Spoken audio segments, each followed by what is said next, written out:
Hello, I'm Toycat, and the 2024 presidential election is going to be wild because it looks like they're about to go through a major shakeup. This shakeup looks as though it's going to be the sitting president maybe having to stand down, something which is very unexpected because in the US, generally speaking, presidents can serve for 2 full terms, which means that if you can win that first term with the electorate, you usually are your party's presumptive nominee to go for a second. And so when Donald Trump won in 2016, he was the nominee for 2020 to go and get that second term, and obviously he did get it, which is why the party have decided to run him a 3rd time in a row, but this means that he is now confirmed after a shooting. This week, the Republican National Convention did happen, and they decided to that Donald Trump was their guy they wanted to have, and that's why he is now the confirmed Republican nominee. But what's interesting is the sitting president is just the presumptive nominee. This is something which is only going to be true for a couple more weeks, which is why right now you'll see more than any time during the last year, more and more people desperately begging Biden not to stand. Not his opposite, there are always going to be opposition voters, people from opposition parties, the people who are going to be voting for Trump, saying, yeah, we don't want Biden in charge. But there are lots of Democrats, 2/3 of people who would vote for Democrats, and a large number of the senior party officials saying, please stand down. They are doing everything they can,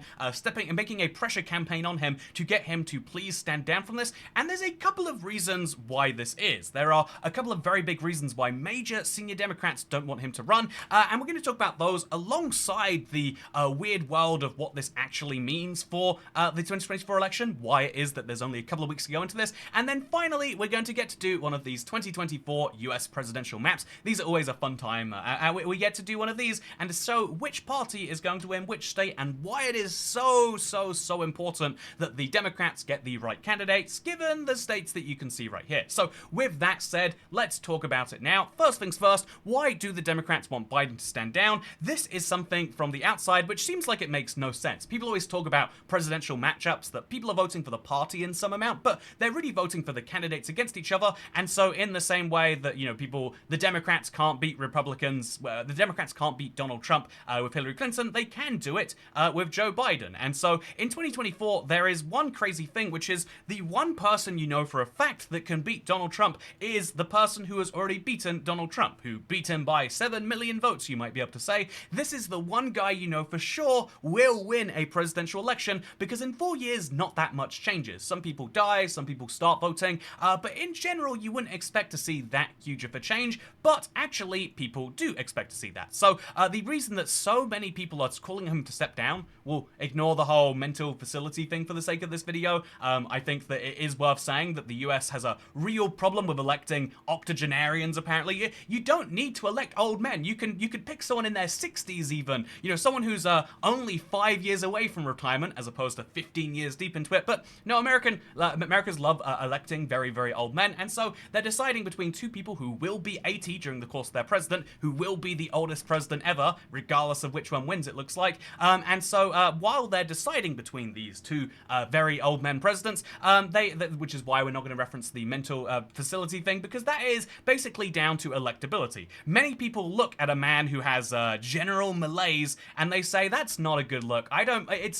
From someone looking from the outside in, it's making me actually, when you see an old person who loses their dignity that way, and it just makes you feel bad. It makes you feel genuinely awful, and it's not even my president that I'm looking at. That's like a guy who just decides things over there in a different country. If that's the person who represents your country on the global stage, I could see why you'd be like, oh yeah, could we please do something about that? In the same way that many Democrats felt during the Republican years, I'm sure. And so there is a lot of senior Democrats who are saying, please stand down, partially because of what's happened there. That's kind of made worse what's already happening, which is that the people in the Battleground states are saying, yeah, this isn't good. So Mr. Schumer said that data from a top Democratic fundraising committee had alarmed him. The president is trailing behind in the must-win states of Pennsylvania, Michigan, and Wisconsin. In other words, even though we know for a fact that Biden can beat Trump overall in the number of votes cast, there is a lot of doubt as to whether he can beat Trump in the actual places where it matters. If you look at Americans love to be like, yeah, we don't live in a democracy, we live in a republic, because what they really mean is electoral vote is how we care about who gets elected, not the popular vote. It doesn't matter how many people vote for you, we care about how many states vote for you, at least when it comes to the Senate and the president. And so what actually matters is winning places like Georgia, which was won by literally 12,000 votes out of 5 million, by the way. But that means that that winning here is very crucial because all you need if you are, President Biden, all you needed to lose is, Georgia and then Pennsylvania and one more electoral vote, and you don't have that overall majority. And so if you look at it, 306, you lose 16, you're at 290, you lose another 20, you're at 270, and that's exactly the amount that you win, meaning one more vote down and then it's over. So this is a real problem. Biden won basically every single swing state in 2020, and he won them by very thin margins. This is Arizona, won by 11,000 votes. This is Wisconsin, won by 20,000 votes. Michigan is a little bit safer at 100,000. But the point here is to say that every one of these states is won by fairly thin margins. Nevada by 30,000 here, which means that if just 30,000 people in Nevada, or really 15,000 people in Nevada switch sides, if just 6,000 people in Arizona switch sides, and another 7,000 people in Georgia switch sides, that is enough to lose it. We're talking about like 0.1% of an electorate is all you actually need to switch sides, which means that if you start trailing, you go from being ahead to being behind 1 to 3%. That's pretty bad on a national level, but if those votes happen to be concentrated in the battleground states, then everything gets really bad. It is the American electoral system that is the reason for this, but it means that if you can't win in Nevada, Georgia, and Arizona, then it's just over, which means that many key Democrats, even interestingly, there's reports that Barack Obama, the former president and party grandee, has told allies that Mr. Biden's path to victory is greatly diminished and that he needs to seriously consider his candidacy. This is something which is wild, and this means that many donors are basically saying the same thing. They're like, there are all sorts of donors being like, my family and I are pausing more than $3 million in planned donations. Huge amounts of money are saying, we don't think that we're going to give money to a candidate we know is going to lose. We'd rather spend our money elsewhere. When it's neck and neck, when it's 6,000 voters, people will pour their money into making sure that those donors go to the party that they agree with. But when it's like a foregone conclusion that it's already lost, then it's not worth doing. And that's why they're saying, put another candidate up. And this seems like something that could go on forever. It's been going on for a little bit, to be totally honest. It's something that sort of happens every time there's a president that's lost some popularity, but why is it especially important right now? Well, like I kind of hinted at earlier, the 2024 candidate has been decided, and it is going to be Donald Trump. This happened literally a few days after the shooting. Fun fact, this week, the Republican National Convention got their delegates together, and they decided that they are going to have Donald Trump be there. The former President Donald Trump is going to be the man with the delegates. He's going to be the candidate on the papers running as the Republican. They decided on a party platform too, if you want to see it. So this is obviously their slogan is Make America Great Again. I don't know if they mean Make America Great Again, like if they did it before, or if they're like finishing the job of keeping America great, or what. I don't understand for sure. But what I do understand is that they've got their major priorities: seal the border, stop the migrant invasion, carry out the largest deportation operation in American history, end inflation, make America affordable again. Obviously, inflation isn't controlled by the president. Like, it's literally an independent branch government that decides that the target's right. And also, 0% inflation isn't good. Generally, economies want 2%. But the point here is to say that they're trying to say large tax cuts for workers and no tax on tips. I think that's funny that that's like such a popular one. There is some very interesting. It's interesting that these are the major things, right? The thing that should be also all made in America. It's funny that this is all in caps, by the way. I find this fascinating that this is how basically the equivalent of a manifesto works in America. But yeah, this is the Republican National Convention. This is from Ballotpedia. Very fun for reading about American politics. And so you can see that means that the Democratic National Convention is probably happening soon. Fun fact, I thought these would be in the same place every year at the same time, but the two parties in America have such a duopoly on it that they actually have like kind of agreed together that if we are the sitting president, we'll have our convention after yours. So the Republican is later in Democrat president years, and or rather the Republican is later in Republican president years, and the Democrats are later in Democrat president years. Very bizarre little thing there, it should be said. Anyway, so the key thing here is that the Democratic National Convention is happening August 19th to August 22nd, and this is when they will decide their nominee for candidate for president. And obviously the actual voting side of it, like the primaries where the voters would decide, that's already happened, and Joe Biden has won those. However, if he chooses to stand down himself, if he chooses maybe to not run, then they still get to elect a new candidate. And this is something which many odd sites have taken into account. And this is why Donald Trump might be the favorite to win the election by, like for every dollar you put on him, you get something like $1.50 back. But for the the second most likely candidate, it's Kamala Harris. Joe Biden is at 12-1 right here, less likely than his vice president, because they believe, the people who are voting by and large believe that what's going to happen is at this convention, people will have been successful in getting Joe Biden to stand down, and then instead the party will elect the second most logical candidate, his vice president. Because fun fact, that's who his vice president was, this person over here. And so there's some funny gaffe he made. I just want to point it out right here. There's a funny little gaffe he made with regards to this, where he was like, yeah, actually, fun fact, he said something along the lines of like, he is the first. He's the first black. Sorry, this is the gaff right here. So he said she was the first black woman to serve under a black president. He made a little bit of a mistake there about which color he was, but it's okay. The important things to say with this one is that she is the most likely candidate because she is his vice president, and that means that in late August they can decide who they're going to run, and that all comes down to whether Joe Biden himself, and really whether he thinks that whether he needs the donors, whether he needs his senior party officials, and whether he thinks he can win this himself. He is very old at this point, right? He might genuinely just like the idea of standing down, doing a favor for his party, or he might not. If he doesn't want to, it gets pretty hard. But yeah, you might think therefore like, wait, look at that's like a month to go. There's like no problem there, but fun fact, actually, there is. So, yeah, the clock is ticking on Biden to drop out of the race, sure. And, the clock isn't set to a month. It's set to a lot less than a month because, fun fact, the Democratic Party, so here's the regulations, I'm not reading it all, but the Democratic Party is going to do a virtual roll call. They're going to decide virtually 2 weeks before the actual convention because Ohio has a presidential ballot certification deadline of August the 7th.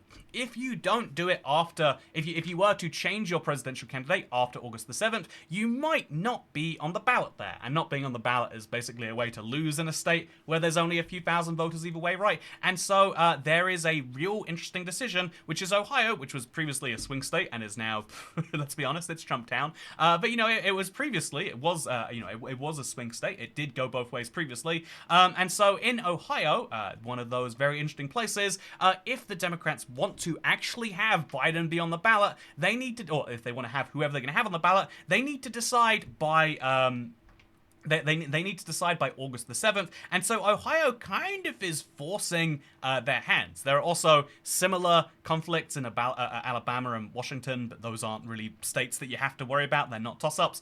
And so as a result, the Democrats have to work out who they're running for president really damn soon. So now I want to talk about the reason that 3% behind is so bad is kind of down to statewide polling. If you look at the states that I mentioned previously, the states that really need to be won to get this overall done, Arizona has gone massively more for Trump. Really, you could see that Trump's campaign, if you are in America and you're thinking, wow, he hasn't done anything to seem more electable, it looks as though he's playing the politics game and he's exclusively trying to win in the states that he needs to win. Obviously, I think Florida is the one mismatch here. Like, you don't actually need to win in Florida anymore. Like, it's basically a given that you don't. So, there are some states like that in there. But yeah, in most of the other states, in all of these swing states, Trump is coming up ahead and is campaigning real hard and is doing his best to try and win over there. And this is something which then gets even more interesting, right? Also, just as a fun fact, right? I believe Biden got COVID, right? Is that going to show up if we quickly come over here? But yeah, the fun fact is there's some pretty serious fun things going down in the US. And so there's one last point in this then, which is, okay, who actually wins and how do you do it? Here is this is 270 to win. It's a website that shows you the electoral map of the US and kind of colors in the states that are a foregone conclusion. Let's be honest, the reason why, if you look at this, the reason why there's no statewide polling for California is because no one needs to know what California is going to go for. Even polling Texas seems weird to some people, but Texas is getting closer and closer to being a swing state. And so if you look at our map right here, you can see that all of the solid red states states are so locked in for the red team that it's not even worth caring about. The same is true in blue. Like, New York's not going to vote for Republican, even if the Republican candidate happens to be from New York. But yeah, you can see which team is most likely to win each place. And then there are places which are pretty likely, like Colorado was a swing state in 2000, Ohio was a swing state in 2012, but they're leaning very heavily one way or the other. They were won by the team last time, and polling has gotten better or worse since then. So you can see the places which are mostly guaranteed. Texas might flip this election. It's just not that likely that it will necessarily. And so yeah, if you then look at the map with that in mind, if you look at the leaning and the thing, you can see that the Republicans have 251 votes basically locked in right here between the states that this isn't the states they won in 2020. It's the states they won plus, I believe, Georgia, and then there's 5 more coming from. If I had to guess, looking at it right here, it's the redistribution of votes from 2020 to 2024.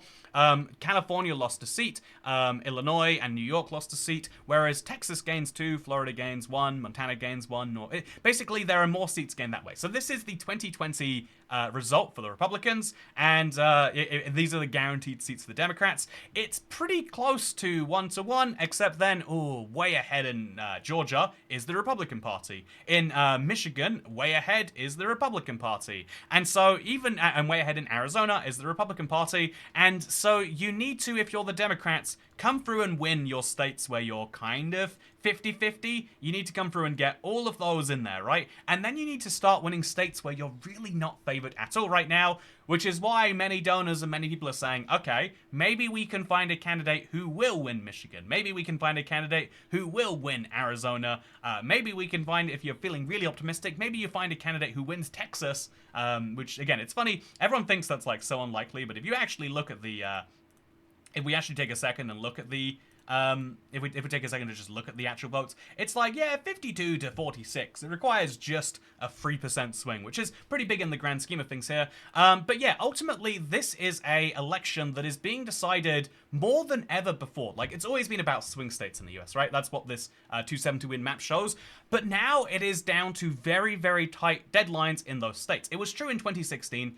You might be familiar with this already. But in 2016, the reason Trump won, despite getting fewer votes, is because he got more votes in the crucial places where it mattered. Oh, actually, that's a lot more votes. But in Pennsylvania, I recall it being pretty close to 50-50. It was 50,000 votes in Pennsylvania. It was 20,000 votes in Michigan. It was 10,000 votes in Michigan, 20,000 in Wisconsin. It was very, very tight margins, but Biden did the reverse in 2020 with even tighter margins. And so it looks like now campaigning and being president of the US, being president of this entire country, means ignore 80% of the population. And even in the states you do care about, even when you're talking about the states you really want to be getting, even when you're in those states, it's like, yeah, we don't care about the bulk of Georgia. We care about the places where the swing voters are, which is the suburbs of Atlanta for Georgia.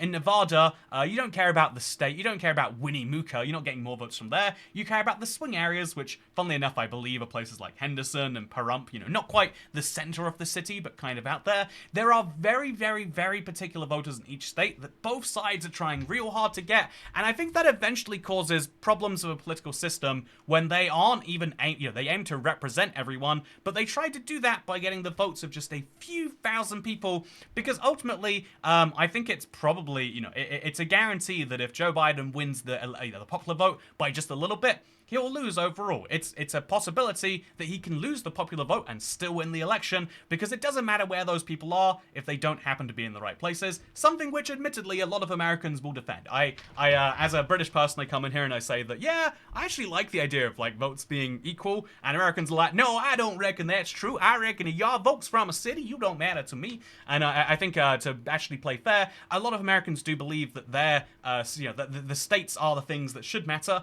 and in that case, rather than the defense that people will give of saying, yeah, it's actually good for democracy that 10,000 votes will win it, maybe instead the defense should be, maybe every state should get to, I believe in states first, that America should go back to being more of a federation, rather than one man who was elected by 25 Yeah, wow, 25 other states. It was 25 to 25. Rather than a man who is going to win 25 other states that I'm not from, who might be hundreds of miles away from me, maybe more of my decisions shouldn't be made by that man over there. They should be made by the governor of my state, or maybe there should be more localism so that it doesn't matter who rules the country overall. But Americans are much more vindictive about that. They're like, no, I want to rule over all those places that don't vote for me. I want to decide what happens over there with their rights to things that are very crucial. And so that is the 2024 presidential election. Anyway, that's, at least from the perspective of a British person, that is why Biden needs to work out what he's doing. But also, just from a party political perspective, there's one last problem I haven't mentioned here, which is if you're Biden, right? There is one person who knows what Biden's going to do for sure, and that is Biden right now. But the problem is even if he knows that he's going to stand down, even if he knows that he's not going to stand down, or if he knows that he might stand down under just the right conditions, there's one crucial problem, which is as a leader of a party, let's say, you can never be looking like you're weak. If he didn't actually admit that. He has to repeatedly be like, oh, I didn't do this, trust me. I don't know what just happened there, by the way. But I swear to God, I don't want to step down, because if you want to lead your party even a little bit, you have to look strong, you have to look like you'd never stand down, and it creates one of these fun things where we don't actually know what Biden thinks about Biden's odds of standing. And so yeah, it's just something I wanted to mention right here. Politics are interesting, huh? I hope you enjoyed this video talking all about US politics. I feel like there's going to be more of these as time goes on. But for now, there is a 2-week waiting period. And in that time, my odds, I have a bet on the US presidential election. To be fair, right here, those odds are going to change. Also, by the way, there's a third party. We haven't really mentioned it, but there is a third party candidate, which is polling at 10%. Almost 1 in 10 Americans might vote for him. That's fascinating, right? Also interesting, I guess, is the fact that, yeah, there's a Libertarian Party convention that's got to go down. Happened in May 26th, and they've chosen Chase Oliver, a person who I've heard nothing about. But that's the thing about America's like two-party thing. So we don't need to dive into that now. We'll instead say one of these two men will be president, and who it is depends on this word right here. And a few people who live. Let me show you the people who are going to decide. It's going to be like kind of outer suburbs, right? Like right here, someone who lives near the Dinatorium and the Gilly Brew Bar and the Stone Baptist Church of Stone Mountain. Okay, this person there, their vote is going to decide it. So, I don't know, pick well. I don't have a strong preference in my octogenarians, but maybe you do. You should vote for them if so. Or leave a comment down below telling me who'd be a better president and why. Well, yeah, that's how we get that engagement going. Then respond to people who disagree with you with why you disagree with their decision. Yeah, that's good. That's good. Yeah, this guy right here. He's the guy who owns this car. He's gonna decide what's happening in this election. I wonder what he thinks. Anyway, thank you for watching. Second channel, don't care. Goodbye.